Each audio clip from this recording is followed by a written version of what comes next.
মুহূর্তেই ভাইরাল। মোস্তাফিজুর রহমানকে বিদায় জানাতে গিয়ে একই কাণ্ড করে বসলেন MS ধোনি, যে দৃশ্য দেখে কাঁদলো কোটি ক্রিকেট ভক্ত। দর্শক, পাঞ্জাব কিংসের বিপক্ষে এদিন মোস্তাফিজুর রহমান নিজের শেষ ম্যাচটি খেলে ফেলেছেন। এখানে এদিন চেন্নাই সুপার কিংসের ব্যাট হাতে ব্যাটাররা জ্বলে উঠতে না পারলেও বল হাতে বোলাররা দুর্দান্ত করেছেন। যেখানে মোস্তাফিজুর রহমান এদিন 4 ওভার বল করে 22 রান দিয়েছেন একটি মেড ইন ওভার। 2024 IPL-এ এই প্রথম কোনো বিদেশি বোলার হিসাবে মেড ইন ওভারের পাশে নিজের নামটি লেখালেন মোস্তাফিজুর রহমান। পাশাপাশি IPL-এ দ্বিতীয় সর্বোচ্চ উইকেট টেকারও তিনি। যদিও জাসপ্রীত বুমরা 14টি উইকেট তুলে নিয়েছেন, মোস্তাফিজুর রহমানেরও 14টি উইকেট।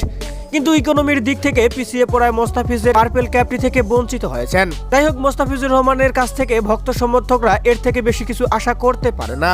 বোলার হিসাবে তিনি যে কতটা বিশ্বমানের তা প্রমাণ দিয়েছেন এবারের IPL এর মঞ্চে। এখানে এক মুহূর্তের জন্য হলেও IPL এর সেরা বোলার ছিলেন তিনি, এটাই যথেষ্ট অনেক কিছু বাংলাদেশ ও মোস্তাফিজ ভক্তদের কাছে। দর্শক, জিম্বাবুয়ে সিরিজকে সামনে রেখে ইতিমধ্যে মোস্তাফিজ বাংলাদেশে এসেছেন। তবে বাংলাদেশে আসার আগে বিদায় বেলা মোস্তাফিজকে বিদায় দিতে গিয়ে কিছুটা ভেঙে পড়েন MS ধোনি। এক মুহূর্তের জন্য মোস্তাফিজকে জড়িয়ে ধরে যেন দিলেন সান্ত্বনা। আর যেই মুহূর্তটি এখন ভাইরাল হয়েছে, কাঁদিয়েছেন কোটি ক্রিকেট ভক্তকে।